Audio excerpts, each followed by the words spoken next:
কি রে ইমন, তুই এই কবুতর কার কবুতর বাড়ি নাইছিস? আব্বা আমি কিনে নিয়ে আইছি মার কাছ থেকে।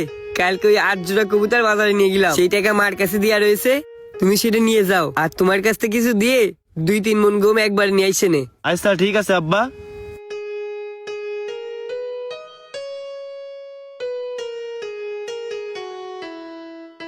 আজকালকার প্রতিটা বাবা মাই মনে করে পড়ালেখার ভালো একটা রেজাল্টই হচ্ছে সন্তানের ক্যারিয়ার, ভালো একটা চাকরি হচ্ছে সন্তানের ক্যারিয়ার, তাও আবার সরকারি চাকরি না হলে ভালো একটা মোটা অঙ্কের বেতনের চাকরি। হ্যাঁ ভাই, সন্তান বড় করার পাশাপাশি বাবা মা এই স্বপ্নটাই দেখে। তাই তো আজকের এই আমাদের ভিডিওটা প্রত্যেকটা মা বাবা এবং পরিবারের উদ্দেশ্যে। আচ্ছা, আপনারা পরিবারের মানুষ, মা বাবারা সন্তানের কাছে যেটা চাইতেছেন ওইটা যদি তার কপালে না থাকে, নসিবে না থাকে, তাহলে আপনারা হাজার জোর করে, হাজার প্রেসার দিয়েও কি তার কাছ থেকে সেটা আদায় করতে পারবেন? কোনোভাবেই পারবেন না। হ্যাঁ আমি জানি কপাল নির্ধারণ হয় নিজের কর্মের উপর, কিন্তু আল্লাহ তাআলা প্রতিটা মানুষকে সৃষ্টি করার সময় তার এক একটা গুণ দিয়ে দুনিয়াতে পাঠাইছে। দেখবেন প্রতিটা মানুষের ভেতরে এক একটা গুণ থাকে, যারা ওই গুণ বা দক্ষতাটা দেখানোর সুযোগ পায়, প্রকাশ করার সুযোগ পায়, তারাই আজকে বড় হয়েছে। আমাদের দেশে এমন অনেক বাবা মা আছে সন্তানের পিছনে লাখ লাখ টাকা খরচ করে সন্তানকে ভালো কলেজ, ভালো ইউনিভার্সিটিতে পড়ায়ও দিন শেষে ভালো চাকরির মুখ দেখতে পারে না। তাই প্রতিটা বাবা মার উদ্দেশ্যে একটা কথাই বলতে চাই, লক্ষ্য করুন আপনার সন্তানের ভিতরে কোন গুণটা আছে, সে কোন কাজটা ভালো পারে, আর সেই কাজটা সে করতে চায় কিনা। যদি করতে চায় তাহলে তাকে সাহস দেন, শক্তি দেন, তাকে সাপোর্ট করেন। ইনশাল্লাহ দেখবেন সে একদিন সফল হবে এবং পড়ালেখা করেও যা করতে পারতো না তার থেকেও ভালো কিছু করে দেখাইছে।